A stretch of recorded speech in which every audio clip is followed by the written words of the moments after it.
What is up, guys? Random Mr. 411 here, and today I'm going to be talking about Viggo Mortensen's Captain Fantastic. Captain Fantastic focuses around this family of 6 who live in the woods, led by their father being played by Viggo Mortensen, while the mother is in an institution for her bipolar disorder. Then, after killing herself, Viggo Mortensen is told by his father-in-law, being played by Frank Langella, not to show up to the funeral because of how him and his children have been isolated from the outside world from an extended period of time. If they do end up showing up, Viggo Mortensen's character is going to get arrested. But the kids obviously have to show up because they want to honor their mother's wishes of being cremated instead of what Frank Langella's character wants to do and just bury her. So Viggo Mortensen and them go on an ultimate test of how to act in the real world, while also reevaluating the last 10 years or so as to how Mortensen parents his children. Now, this was at the top of my radar for the month of July. The trailers for it look fantastic. I love seeing independent films, and Viggo Mortensen looked terrific. So I saw it the first chance it came into wide release, and while it's not as good as I thought it would have been, I still think this is a really good movie. First off, the performances all around are fantastic. The 6 kids each have their own sort of thing going on, which separates them from one another,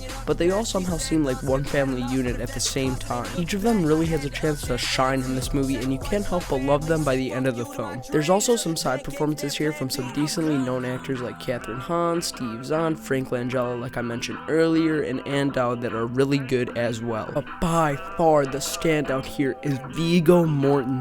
Every time he's on screen, he steals the show, whether for a comedic performance or a dramatic performance. You feel for his character the entire time, and you really want to see him and his family come out as champs at the end of the film, and you get pretty attached to his character. I also think the direction by Matt Ross is good here, and the cinematography looks really nice as well. As for negatives here, the movie definitely doesn't move fast. Personally, for me, it wasn't a huge issue, but if you're not the type of person to actually stand a slow burner, then this probably isn't the best option for you in the cinemas. Also, I felt like the third act took a really weird and different turn that really set the movie off for me. It just felt like it had multiple endings, and the final ending that it had didn't really have me hating it. I just didn't feel complete in a sense, I guess. Overall, Captain Fantastic is one of the summer's most enjoyable films for me, at least. Check it out if you want to see a beautiful looking film that also has talented young actors. With all that said, I'm gonna give Captain Fantastic a B. Thank you all so much for watching, and until my next review, I'm Random Mr. 411, and I will see you all later.